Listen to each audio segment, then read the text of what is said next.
Hi, I'm Ian, and welcome to Executive Grooves.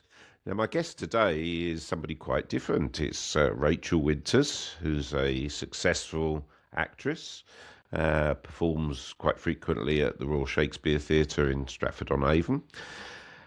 And I've been looking at her biography, and she's been in some great shows: A Christmas Carol, Much Ado About Nothing, Macbeth, The Woman in the Moon, Babette's Feast, Sleeping Beauty, and Dracula. Now, there's an interesting one.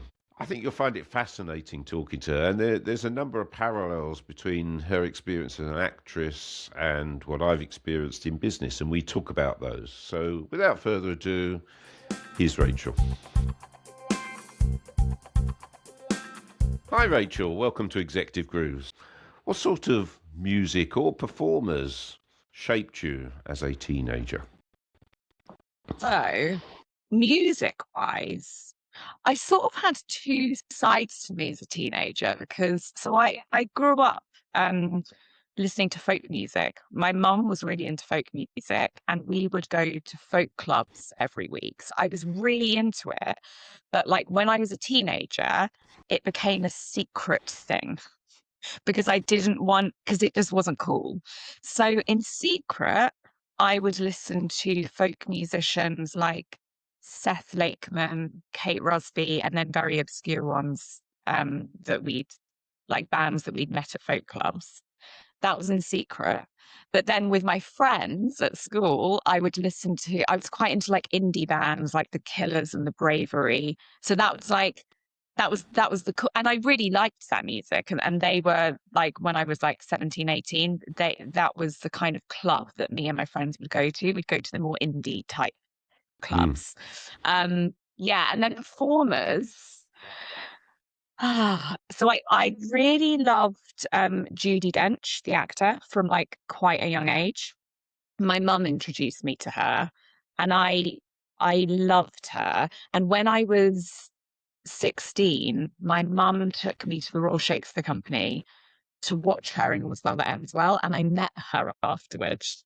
But so it was the winter, it was very cold, and after the show, I said to mum, I was like, I want to go to stage door and meet Judi Dench, and mum was like, okay. And we were waiting at stage door for quite a long time because she was taking her time to come out.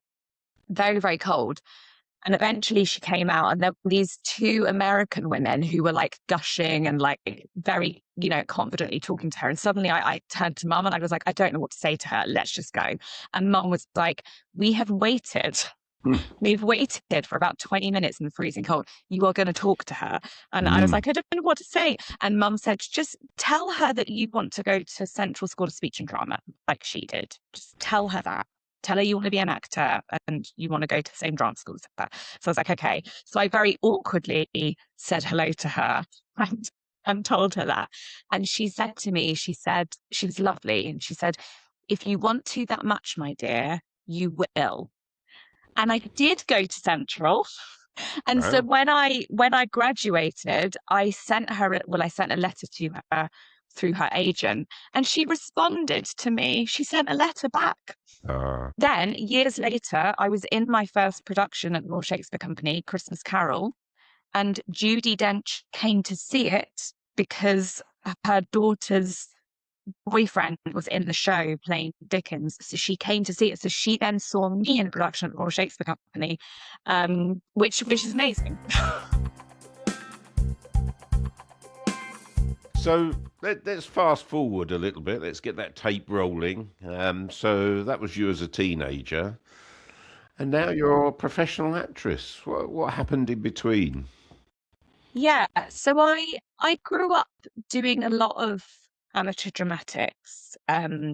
At an amateur group in my village that I grew up in Bedfordshire called TATS, the Amateur Theatrical Societies. And so I sort of knew from like 14, 15 that I wanted to audition for drama schools because I knew that that was probably the best pathway to becoming a professional actor from talking to people. Um, and yeah, I started auditioning when I was 17, including at Central. And I got into Central for various reasons, because Judi Dench had been there, but also because I knew a couple of people that had been there. So what was it about acting that drew you into it as a profession? Um, I think I think there's two sides, well, maybe not just two sides. So, part of it is the performance side. Like, I always liked performing, which is funny because when I was younger, I think I was quite quiet actually a lot of the time, especially at school, maybe not outside of school, but I was quite quiet in school.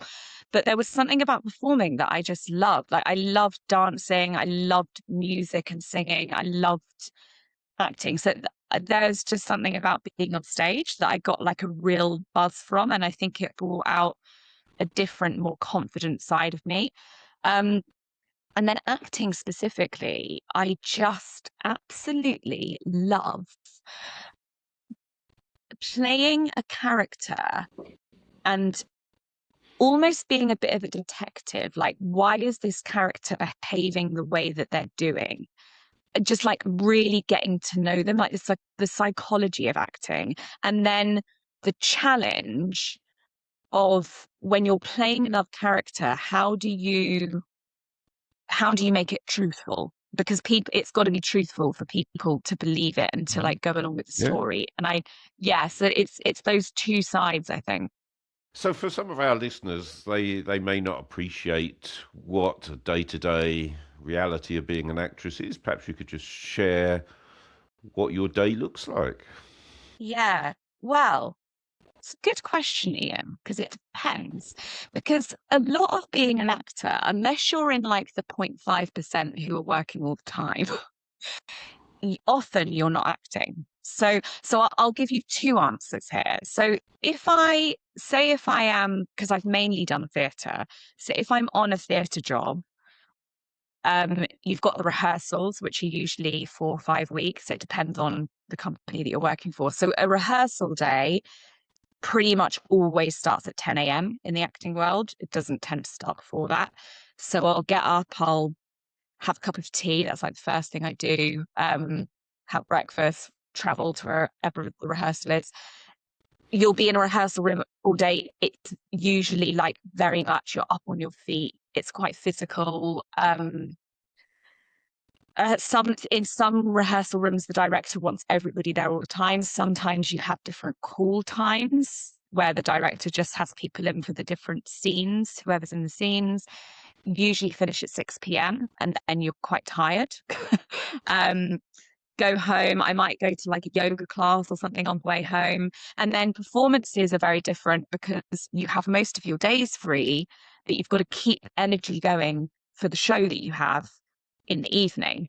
Um, and so that can be a challenge. So it's like you need to. So again, maybe I'll go on a run, or I'll make sure I've got little bits to do during the day to keep the energy without exhausting myself. So that's the actor side. The other side is that a lot of the time you're not acting. So I've done many different jobs over the years, but I now run my own business, Rachel Winter Shakespeare Workshops, where I do a variety of things. I do communications coaching, which is how we've got to know each other. I do Shakespeare workshops in schools, drama clubs, all sorts of things. So that looks very different. Like a lot of that is I'll be working my laptop from home, or I'll be going into schools, or going to meet a client. Um, so yeah, it depends. And then sometimes an audition might come up, and so I have Mm. to really quickly rearrange everything. So it's quite varied. Yeah, each day can look very different.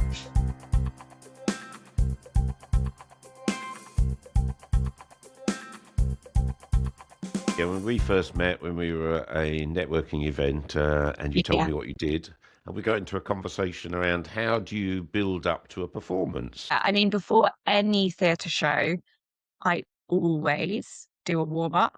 Um, and most actors do. It's quite rare for an actor not to, because actually, I mean, often now with theatre companies, they will call everybody for a group warm up half an hour before the show.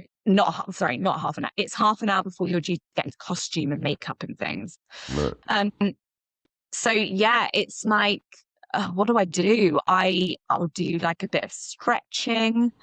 Um, Even if it's not a very physical show, I always warm up my body because the body and voice are very connected. So if my body isn't warm, my voice is not going to be warm. So I usually start with a physical warm up, and then I do warm up stuff for my breath to make sure my breath is like really grounded. And then my voice, you warm up your face, like making sure your face is as relaxed as it can be. Um, if you've got like, often if you're doing a long run of a show, you might be unwell, like you might be losing your voice. So in that case, I would spend a lot of the day steaming and just on voice rest to make sure my voice is as strong as it can be for the evening. So yeah, there's so much. Yeah, there's so much that goes into it that you wouldn't Yeah. know as an audience member. No, I was, I wouldn't say shocked, but probably shocked by the intensity of it. I mean, obviously, I'm aware you do warm ups, but the full warm up with the vocal exercises, the face expressions, I'm fascinated by that. So, Yeah. reading your biography, you've had some pretty significant roles. What opportunities has that given you in life? I think, I think the more you work, the more work it brings, right? Because it extends your network. So I mean, I've worked with two directors quite a lot of time. So there's a director called Bill Buckhurst who I've done 3 shows with him, and then a director called Michael Oakley who I've done 4 shows with. Um, so I think that's an interesting thing. Like once you get into a room and meet someone who you like connect with, like they think you're right for the part, but also they think they can work with you, and likewise, and then you do a show together and it goes well. That's an amazing thing because you can end up getting work from that person because they know you and they know they like working with you and they know that you're good to play that kind of character. So I think opportunities come that way, but also actually like every time you work, people see you. And so, like in the acting industry, casting directors play a huge part in the industry because they're the people who speak to your agent who get you in the room. So also the more shows you're in, whether it's theatre or TV, the more you'll be seen by the people who, are quite important, Mm. who are gonna bring you into rooms to meet new directors that you don't know yet. Uh, Oh, and what challenges does it bring when you take on major roles? Um, I think I would say when you're in rehearsals for something, I think the biggest challenge is confidence. The similarities are very obvious to me in that when you're in a business situation, you're leading people, you're standing up in front of a room, or you're trying to get a group of people to go in a direction. You do go through that confidence. Um, let's call it a confidence issue because your confidence radiates, it inspires others, and I think that's true both for acting and in business leadership. So I'm quite interested in that. Yeah, and So, yeah, you're right. And I think confidence, there's something about confidence, it sells, I think, as well. Like, yeah, so yes, it's a huge thing. And you're right, it mm, applies to everything, doesn't it? The can you? imposter syndrome thing that we all can get. Yeah. And I think that's exactly the case with a leader. If the leader doesn't project the confidence they have, or in the reverse sense, if they project that they're not confident, then you get different outcomes. So, what's the toughest experience you've had in your acting career. What did it teach you? I think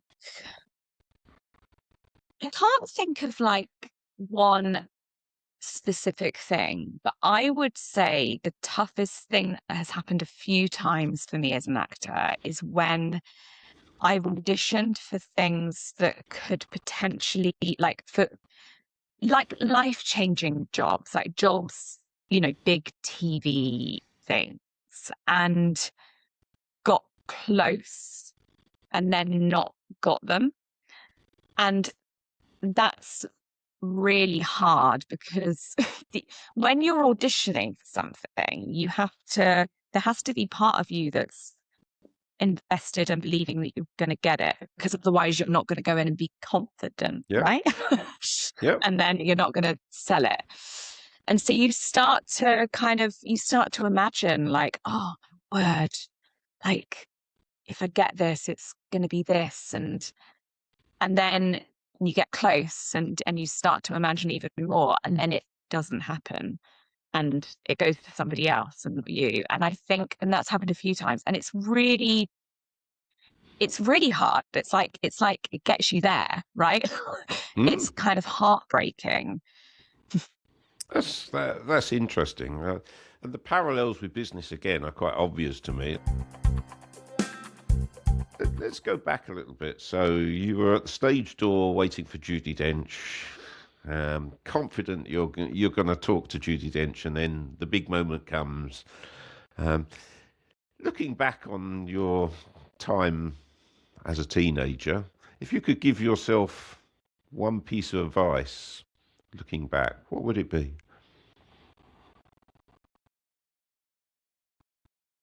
But it would be something like, oh, don't compare yourself to other people. Stop comparing yourself to other people. Don't worry so much about what people think about you. And don't take things personally, because I think all of those things, actually, when I think about it, if you don't do all of those things, and it's not as simple as just like not doing those things, right? It's Hmm. something that you've got to work on, which is why it's like, well, I would give that advice to myself as a teenager, but I don't know if my teenage self would be able to take that advice. But I think all of those things, actually, what that does is it makes a more confident person if you're not worrying about those things. So, today, when you're in your acting career, when you need to recharge or refocus before a performance or after a long film shoot, what's on your playlist musically?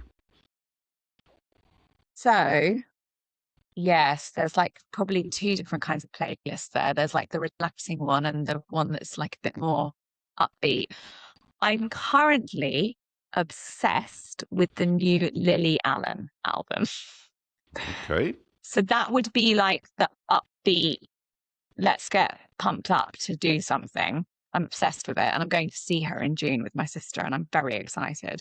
And then the other playlist for me, which is the wind down one, it would be a lot more like acoustic folky. It would have like Nick Mulvey on. I really like Nick Mulvey.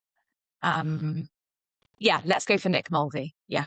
Well, Rachel, it's been great talking to you. Thank you for taking the time to come on Executive Groups. Hope you enjoyed it. Well, thanks for having me. Well, that was something different for me. I hope you enjoyed listening to that. I certainly enjoyed chatting to Rachel, as I always do. And I'm particularly taken by how much she puts into the performance work that she does, all the preparation, the warm ups. I think there are a lot of parallels for business in there in terms of preparation, in terms of confidence. So great to hear from Rachel. And in fact, I'm going to be working with Rachel over the next few months. We're going to be doing a double act session where she's going to be asking me questions about my career. And it's all designed to tease out some of the stories that perhaps I wouldn't cover if I were just doing a talk about the sort of work that I do. So look out for that one. As usual, if you've got any suggestions for other people that I could interview on Executive Grooves, just drop me a line. I'll take care of the rest. And thank you for listening.